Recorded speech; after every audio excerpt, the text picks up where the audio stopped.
What's going on, everyone? Welcome to another Screen Sanctum reaction. I'm Steve. Today we're going to react to Brooklyn Nine-Nine Season 4, Episode 19, titled Your Honor. Last week on Chasing Amy, crazily enough, Amy was scared to actually take a test to be a lieutenant. But she wasn't actually scared of the test. She was scared of being promoted and potentially having to face leaving Jake, but it was all wrapped up. We're coming ever so close to the end of season 4. I wonder what's going to happen. Is it going to be a cliffhanger and something's going to happen? Were they going to be split up in the beginning of season 5 again? I cannot wait to get there. But before we get there, if you want to see this uncut reaction and all my uncut reactions, please check out my Patreon. There's something for everyone. I have a free tier. It's a good time and it'll help me greatly.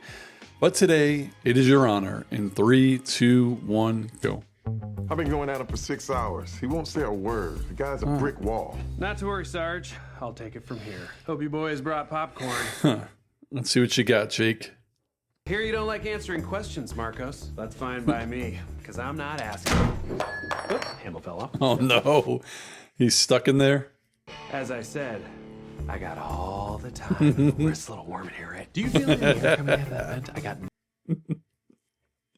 I can't breathe. Hey, calm down, man. I'll confess. Just stop freaking out. What? I did it.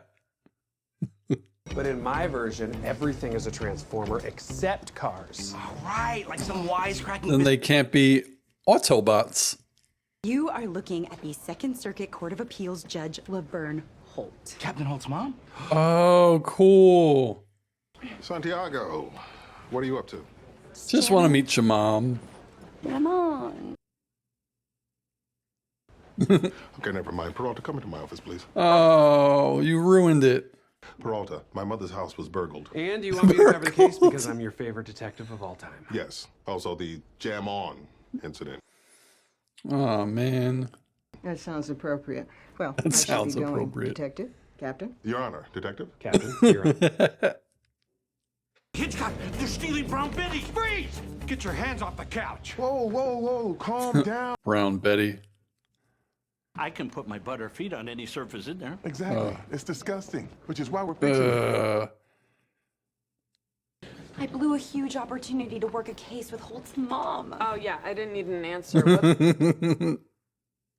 What? You don't know how to change a tire? I am so disappointed. Ooh. Gina, it feels so empowering to use your own hands. It's great that Amy does know how to change a tire. And then I learned to do trigonometric functions in my head like a big boy. Let's continue with the investigation. Detective Peralta, can I speak to you in my childhood bedroom? Yeah. Oh my God, yes. Wait, this isn't your bedroom. No, it's a regular room. He tricked him.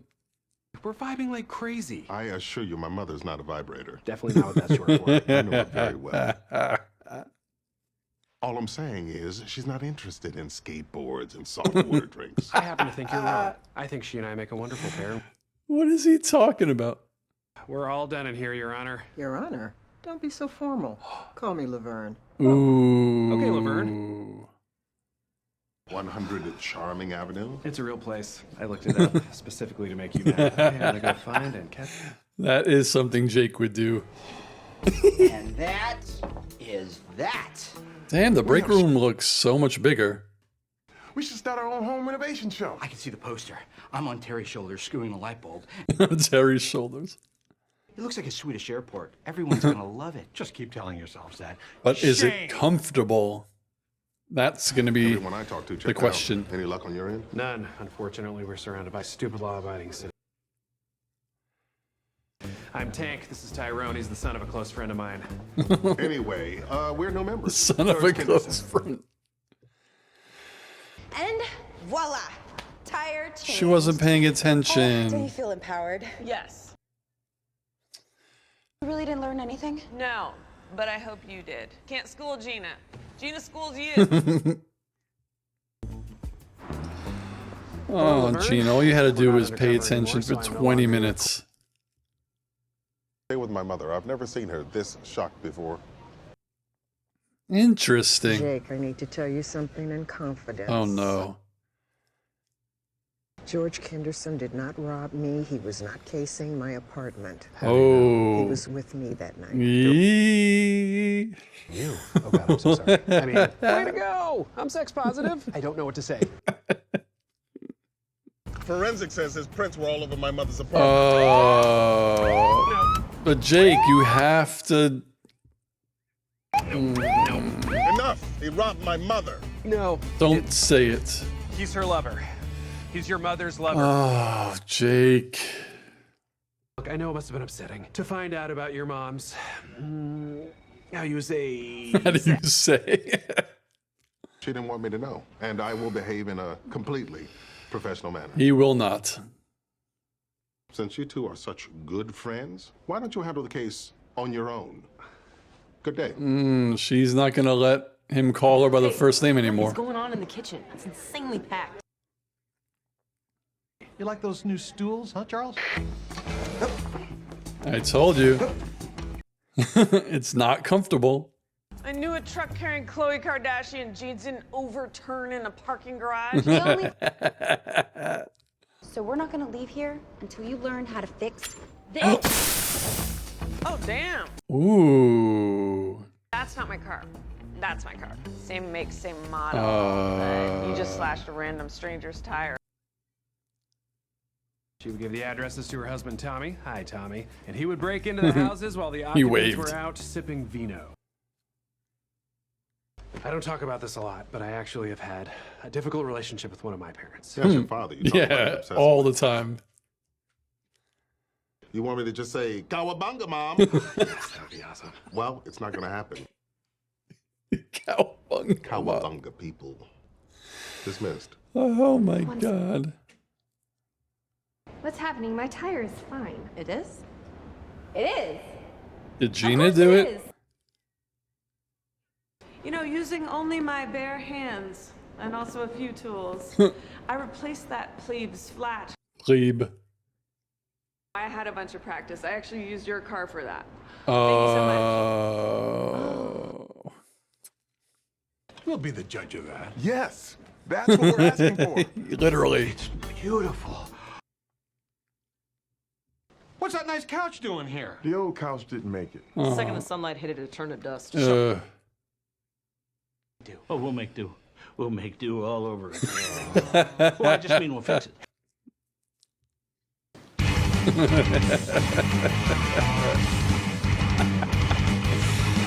Oh. Should we wake them? I love when Skully and Hitchcock get some They are good. massive screen time. That's a stone cold lie. Cowabunga, mother. What? We need to talk. Cowabunga. I didn't talk to you about it because I wanted you to think I was strong. She is strong. Are you guys hugging? It feels like a hugging moment. Don't be absurd. Stop yelling at me! I saved the day! Oh my God. In a million years, I don't think I ever would have thought that they would bring Holt's mom on the show, which is weird because why wouldn't they, right? But God, man, it's so cool to see that they chose someone who is so very much like him. Well, I should say he's so very much like her. She's the mom. But sometimes like that doesn't work in TV shows when you have like a silly person and you're like, oh, let's bring in this person's dad, and they're just silly. Like sometimes it's just overbearing. But this was like beautiful. It didn't make you seem like, oh, they just made her the same as him and he the same as her. They made it like she had a huge part in his life and his upbringing, you know, with like the macaroni sculpture, whatever you want to call it. He was always a smart kid and she nurtured him and didn't, you know, like some parents do, would say like, oh, you should be a kid. You should be out having fun. Well, kids should be out having fun, but still your parents should be encouraging you to do everything you want to do. So without talking for half an hour, to me, it was just like she did a really fine job raising her son, where she became a successful judge and her son eventually became a successful captain. So that was sweet and beautiful to me to see that. And then just them playing off each other, where us from the outside and Jake or anyone who would be listening to them would be like, what the hell is going on? But only they understand, you know, when she says humor, right? That's in place of literal laughter. But Holt is the same way. So they get it. And Jake is just out there like, what the heck? I did have a feeling though, when she said, Jake, don't tell him I've been dating so-and-so for 2 years. Jake cannot withhold information, especially since that information is very pertinent to the case.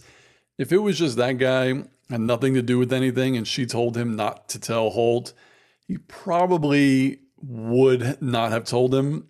But now that the episode is over and I'm thinking back, when I was watching it, I kind of didn't want him to tell him, but you have to. That is withholding information. And I know Holt was mad and was going to arrest his mom, because that's kind of what you would do if it was just anybody else. If they told you their house got broken into and you have a suspect and they don't tell you that information and you kind of arrest that person, then yeah, you probably would charge the person who's withholding the information with something. But of course, it's his mom and he wasn't going to do that. The break room portion, though, that was great. We don't get too much Skully and Hitchcock, and when we do, it's just about them being silly or inadvertently doing their job well. But here it was cool because that break room was basically molded and nurtured by them over the course of where have they been there, 40 years maybe, right? So I like how the young ones, Charles, Rosa, and Terry, felt like it needed a little spruce up. And a lot of times, yeah, when you see an area, a bedroom, a break room that just looks a little old and dingy, you do want to fix it up a bit. But sometimes you don't want to do like a total makeover, but it fit the tone they were talking about. So they went ahead and replaced everything because they had the money. But I immediately knew, just because it looked better, it wasn't necessarily going to be better, because Skully and Hitchcock had a point. The break room was comfortable. Everything was old, but everything served a function. You could sit in the chairs. It's not like those stools where Charles could barely get on it. Like Rosa wanted to spruce up the vending machines and put sliding doors in front of them. Like, why would you need that? You really wouldn't. You just wanted to make it look nice. So I'm glad that Skully and Hitchcock got a little bit of time to shine, where they were the ones who were right in this situation and they got their win, which was beautiful. And then they go back in the end and they try to kind of make the couch more comfortable, and they do such a good job that they fall asleep. Perfect. And of course we come to Gina and Amy. Amy teaching Gina how to change a tire. And this is like a theme with Gina in general. A lot of times, yeah, she would rather pay someone to do something for her, but she will do something if it's at the expense of somebody else. So when Amy wanted to teach Gina how to change the tire, she had absolutely no interest in learning. Obviously, she was on her phone, on YouTube, watching videos of monkeys. But once Amy flattened that other person's tire, Gina knew Amy is such an honest person that she would probably find the owner, apologize to them, and take her to the car. So Gina found a perfect opportunity to let me learn how to actually do this really quick. So by the time Amy gets here, she makes a fool out of herself. And that's totally something Gina would do. Learning how to do something, not because she really wants to learn, but because it will benefit her in kind of making someone else look silly and her having the last laugh. So that was pretty funny. All in all, another really good episode of Brooklyn Nine-Nine. I'm glad we are meeting more of these characters' family members. I think we've met some of Charles's, we've met Jake's, we've met Amy's. So now we've met Holt's mother, we've met Terry's wife and kids, all of that. So it's always cool to see a little bit more backstory and dive deeper into the lives of some of these characters. So I absolutely love it. Question though, what did you think of this episode of Brooklyn Nine-Nine? What do you think of my reaction, my thoughts? Let's talk about it down below, and I'll see you on the next video. Peace, guys.